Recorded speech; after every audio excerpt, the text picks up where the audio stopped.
சின்ன பையா.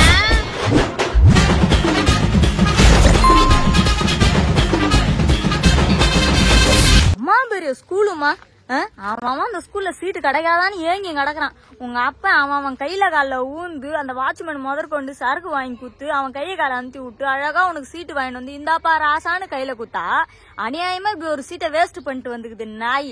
அவங்க அழகா கேக்குறாங்கல்ல இது பேர் என்ன இது பேர் என்னன்னு, அழகா இங்கிலீஷ்ல சொன்னா என்ன வெங்காயம் வாழைப்பழம் முட்டை இப்படியாடா சொல்லி அசிங்க பத்துவேன். நீ எனக்கு வீட்டுல ஒழுங்கா சொல்லி கொடுத்தா நான் எப்ப எங்க சொல்லுவேன், அப்பா ஃபுல்லா குஸ்ட் வந்துக்கிறாரு ஆம்லேட் கேட்கிறாரு இப்ப முட்டை எத்தனை வான்ற வெங்காயம் இந்த காலம் தீவிர விட வெங்காயம் தூக்கினோட வெங்காயம் தூக்கினோடான்ற. நீ வீட்டுல ஒழுங்கா சொல்லி கொடுத்தா நாங்க போய் ஒழுங்கா சொல்லி கொடுக்க முடியும் சொல்ல முடியும். ஐயே நீங்க வேலை நிமிட்டு நான் போய் ஏன் தாலி போட்டா இருக்கிறேன். அழகா என்கிட்ட பேசு அங்க விட்டுரு. ஐயோ பிள்ளைக்கு சீட்டு கிடைக்க போகுது அப்படின்ற ஒரு சந்தோஷத்துல நான் வர ஒரு 1000 தேங்காய் கிட்ட வாங்கி கோயில உடச்சு விட்டேன். 1000 தேங்காய் உடைச்சா? ஒரு தேங்காய் எவ்வளவு? 20 ரூபாய். 20 ரூபாய். 1000 தேங்காய் எவ்வளவு ஆச்சா? எவ்வளவு ஆச்சு? எவ்வளவு ஆச்சுடா? என்னடா இப்ப அந்த காசு அந்த ஆளுகிட்ட கமிஷன் காசுன்னு சொல்லி கொடுத்து சீட்டு கொடுத்துருப்பான்ல. ஆமால பாஜி மணி சார் வாங்கி குத்துனா மாதிரி பூர்வாச்சுனா அவனுக்கு குத்துருக்கலாம் அந்த காசு. நீ அப்படியே பேச்ச மாத்தாத நாயே. எவ்வளோ அப்படியே அழகழகா பெரிய பெரிய பதவிக்கெல்லாம் போயிருக்கலாம்டா. மனசே கேட்க மாட்டுது. எங்க மாப்ப வேலைக்கு போறேன் நாங்க. கவர்மெண்ட் வேலை கிடைக்கும்டா. கவர்மெண்ட் வேலை கிடைக்குமா? பா எவ்வளவு நேக்கான ஆளு பாரு நீ. என்ன உள்ள ஈனமான இருக்குதா சுடு சொன்ன இருக்குதான்னு கூட எனக்கு தெரியல. என்னடா கவர்மெண்ட் அரிசி பருப்பு வாங்க மாட்டேன், கவர்மெண்ட் ஹாஸ்பிட்டலுக்கு போக மாட்டேன், கவர்மெண்ட் ஸ்கூல்ல படிக்க வைக்க மாட்டேன். ஆனா கவர்மெண்ட் வேலை மட்டும் உனக்கு நொட்டுவாங்க வா. ஐயா மூஞ்சி நீ தேவையாதெல்லாம் பேசாதடா சின்ன பையா.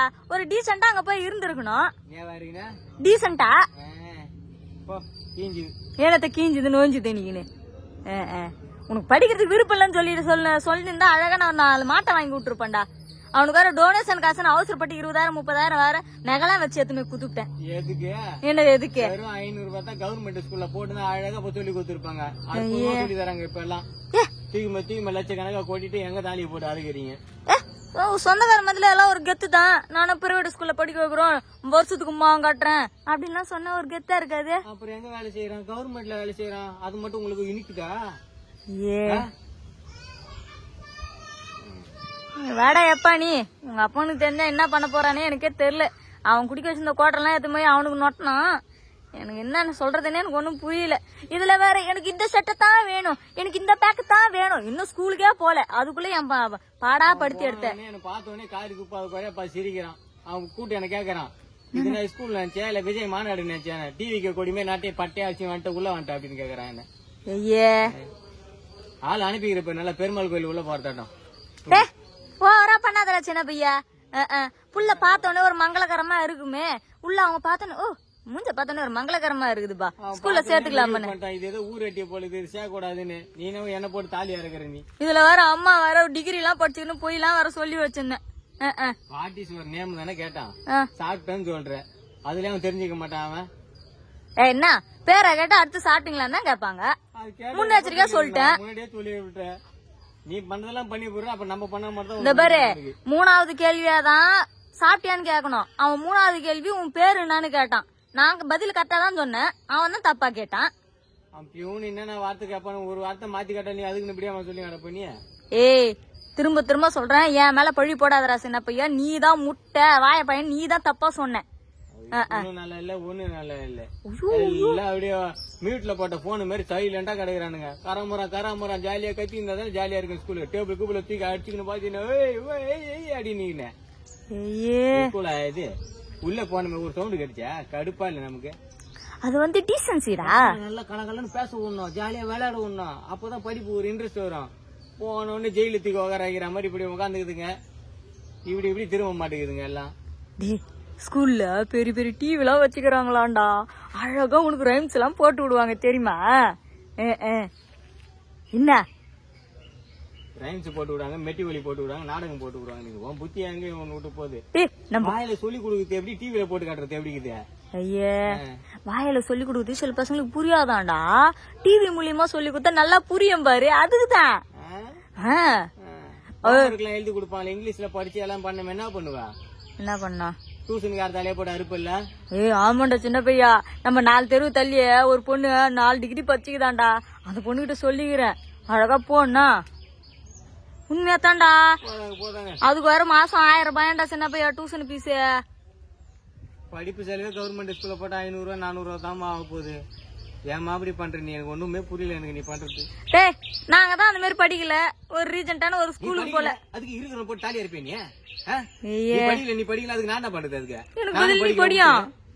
என்னடா நானும் படிக்காம போய் நீயும் படிக்காம போய் எல்லாம் ஃபுல்லா இங்கிலீஷ்ல பேசுறானுங்க. நான் என்ன பண்றதாக போய் உட்காந்துருந்தேன். கத்துக்கடா சின்ன பையா, கத்துக்கிறதுக்கு தானே நான் ஸ்கூல் போறேன். இந்த வயசுக்கு அப்புறம் நான் எங்கம்மா போய் ஏபிசிடி தெரியல போய் நின்று அசிங்கமா காய் துப்ப மாட்டானுங்க மூஞ்சில. நானும் உனக்கு ரொம்ப நேரமா குழந்தை கிட்ட போட்டு தான்டா பாக்குறேன், ஆனா மூஞ்சி எடுக்கவே மாட்டுதுடா. நான் என்னடா பண்ண முடியும்? வயசுமா எனக்கு ஏமா அப்படி பண்ற? டேய் சின்ன பையா, படிப்புக்கு வயசு வரம்பே கிடையாது. நம்ம எப்போனாலும் படிக்கலாம், புரியுதா? அழகா போனேனா நாங்க இருக்கிறவங்க கிட்ட பேசி கீசி சமாளிச்சு வைக்கிறேன். இதுக்கப்புறம் என் பிள்ளை எங்கெல்லாம் இங்கிலீஷ்ல பேசுவோன்னு சொல்லி வைக்கிறேன். எனக்கு வேணுமே பேச தெரியாதம்மா. எஸ் நோ திஸ் வாசு அவ்வளவுதான் முடிஞ்சிச்சு. புரிஞ்சா எஸ்ன்னு புரியலனா நோன்னு. என்னடா அப்படியே கிழமை மாரி நந்து வராதரா சின்ன பையன். ஒரு ஸ்கூல் பாய் ஒரு பிளே பாய் மாரி நந்து வாயா. ஐயோ இது மாதிரி அங்க பர்ஃபார்மன்ஸ் பண்ணிருக்கணும். சின்ன பையா சொல்ல சொல்ல நீ மாட்டு வந்துனே இருக்கிற. இவ்வளவு கஷ்டப்பட்டு உங்க அப்பா சீட் வாங்கி கொடுத்துக்கிறேன். இப்ப அந்த சீட்டு இல்ல, உனக்கு சீட் இல்லடா போடான்னு சொல்லி அனுப்பிச்சிட்டாங்கன்னு உங்க அப்பா கிட்ட போய் சொன்னேன். நம்மள செருப்பால் அடிக்க மாட்டான். அதுக்கு தாண்டா அம்மா ஒரு ஐடியா வச்சிருந்தா சின்ன பையா. இதெல்லாம் ஒரு ஐடியா சொல்லி நடந்து உனக்கும் புருஷனுக்கு வேற வேலையே இல்லையா? Idea depot. சரி போ நீங்க அப்பா கிட்ட வாங்கி போ. இறக்கி விடுவாங்க. இறங்கு இறங்கு இறங்கு இறங்குன்னு சொல்லு சொல்ல. உங்க அப்பா உங்க பெரியப்ப எது சொன்னாலும் அப்படியே கேப்பான்டா. போச்சு ஸ்கூல் ஓபன் பண்ணி 3 நாளே உங்க தொல்லை தாங்க முடியல. இங்க படி அங்க படி எங்க படி அத படி இத படி. உங்களால தான் படிக்க முடியல, அதனால எங்களை போய் சாவடிப்பீங்களா? இத படி அதை படின்னு படிக்க போறேன். எங்க வேலையை பார்க்க போறோம். நாங்க எங்க அம்மா அப்பா சொல்லி படிக்காம இருந்ததுனால தான் இன்னைக்கு நாங்க கல்லு மண்ணு சுமக்குறோம். நம்ம பிள்ளைங்க அந்த மாதிரி சுமக்க கூடாது. அழகா ஒரு ஏசி காத்துல உட்காந்து டப்பு டப்புன்னு லேப்டாப்ப தட்டணும் அப்படின்னு ஒரு ஆசை. ஒரு லேப்டாப் ஒரு ஏசி வாங்கி கொடுத்தா நான் வீட்டுல உட்காந்து தட்ட போறேன். சம்பள காசு உங்க அப்பனே கொடுப்பானே. சொல்லுங்க ஐடியா சொல்லு. நீங்களா ஐடியா சொல்லி கேக்குறானு உங்க பெரியப்பா எது சொன்னாலும் உங்க அப்பா அப்படியே நம்புவான்டா. சும்மா நான் உங்க அப்பா கிட்ட பெரியப்பா சொன்னாரு கவர்மெண்ட் ஸ்கூல் தான் பெஸ்டா, பிரைவேட் ஸ்கூல்ல போனா இங்கிலீஷ் ஹிந்தி தான் முதல்ல படிக்கணுமா, தமிழ்லாம் 2வது 3வது தானா. அதனால பெரியப்பா சொல்லிட்டாரு வானானேனா நீ கவர்மெண்ட் ஸ்கூல்ல படினேனா அப்படின்னு சொல்லிட்டாருனேனா அப்படின்னு சொல்றா. அப்படின்னு சொல்லி உனக்கு பிரைவேட் ஸ்கூல்ல படிக்கணுமா இல்ல கவர்மெண்ட் வேலை வேணுமான்னு கேளு. எப்படி உங்க அப்பா கவர்மெண்ட் வேலை தாங்க வேணும்னுவான். அவள்தான் உங்க அப்பனை மாடிக்கிட்டோம். அதுவும் இல்லாம சின்ன பையா பிரைவேட் ஸ்கூலுக்கு போனோம்னு வச்சுக்கா, lunch bag lunch towel 2-3 snacks அது சோறு முதற்கொண்டு நம்ம வீட்ல இருந்து எடுத்துன்னு போனோமாண்டா. கூட கட்ட மாட்டா, காசு எல்லாம் லுங்கி கீழே இறக்கி விட்டு போவான். அவன் உனக்கு இதெல்லாம் வாங்கி தருவாரு அவரு. அதுக்கு தான்டா கணக்கு போட்டு பார்த்தா 4 லட்சத்துக்கு மேல வருதுன்னா உன்னால இவ்வளவு எல்லாம் சமாளிக்க முடியாது. அழகா நான் கவர்மெண்ட் ஸ்கூலுக்கு போறேன், துணி ஃப்ரீ, சாப்பாடு free, bag free, book free, எல்லாமும் ஃப்ரீனேனா அழகா சூப்பரா படிக்கலானேனா அப்படின்னு சொல்றா சின்ன பையா. நான் அப்ப சொல்லுகிறேன் 2 மாசமா நீங்க தான் பெரிய இவரு அப்படியே இவரு MBBS பச்ச டாக்டர், அவர் IAS பச்ச கலெக்டர், 2 சேர்ந்து இப்ப என்ன உருவாக போறீங்க அப்படியே புதுமையா. என்ன ஐயே இப்ப என்ன இருந்தாலும் 3ஆம் கிளாஸ் உங்களுக்கு எதுக்கு CBSE? ஐயே இப்ப நான் 4ஆம் கிளாஸ் 3ஆம் கிளாஸ் படிச்சவங்க தம் பிள்ளைங்களை பெரிய ஆள் ஆகி பாக்கணும் கனவு கூடாதா? அதுல போயிட்டு பிரைவேட் ஸ்கூல்ல போட்டாதான் உங்களுக்கு பெரிய ஆள் ஆகணும் எதனா விதிமுறை இருக்குதானா? இப்ப கவர்மெண்ட் ஸ்கூல்ல படிச்சவனு பெரிய ஆளா சாதிக்கலையா? 12th ரிசல்ட் வந்து இல்ல 10th 12th எல்லாம் ஃபர்ஸ்ட் மார்க் எந்த ஸ்கூல்ல எடுத்தது? கவர்மெண்ட் ஸ்கூல் தான் எடுத்தது. ஐயே எல்லாம் அந்தந்த ஏரியால அந்தந்த ஸ்கூல் பெஸ்ட் தான். பெஸ்ட் பெஸ்ட் கண்டு அப்படியே நீ பெஸ்ட் கண்டா பெஸ்ட் கண்டு 4 பேர் முன்னாடி நாங்க கெத்த சொல்லணும்னு ஒரு ஆசைடா. பாரா இது கல்லு மண்ணு சுமக்குது ஆனா புள்ளிய மாம்பேரு ஸ்கூல்ல படிக்க வச்சுக்குது அப்படின்ற மாதிரி தான். 4 வருஷம் கழிச்சு பாடுறா கை கழுவிங்க போய் உட்காந்து கிடக்குது, காசா மறைக்க முடியாம அப்படின்னு கிடக்குதுக்கு. சரி நான் சொன்ன மாதிரி சொல்றேன் உங்க அப்பா கிட்ட மாட்டிக்கிட்டு விட்டு தொலையாத நாய, புரியுதா? அப்புறம் புது புக்குக்கெல்லாம் அட்டை பொண்ணும் அது பொண்ணும் இது பொண்ணுன்னு சொல்லி ஆல்ரெடி ஒரு 8000 ரூபாய் கிட்ட உங்க அப்பனுக்கு செலவு வச்சு வச்சுக்கிற. அதெல்லாம் கொஞ்சம் எப்படின்னா மேனேஜ் பண்ணிக்கணும். நான் பொறுப்பு இல்லடா. என்ன பண்ண சொல்ற இப்ப? என்ன அதுக்கெல்லாம் நீ ஹோல்சேல் கடையில எங்கன்னா வித்துலான்னு சொல்லி கொஞ்சம் சமாளிச்சு வைனா. அப்புறம் வாழ் வாழ்னு கத்துவான்டா. வாழ் வாழ்னு கத்துவான், எலி எலி கத்துவான்.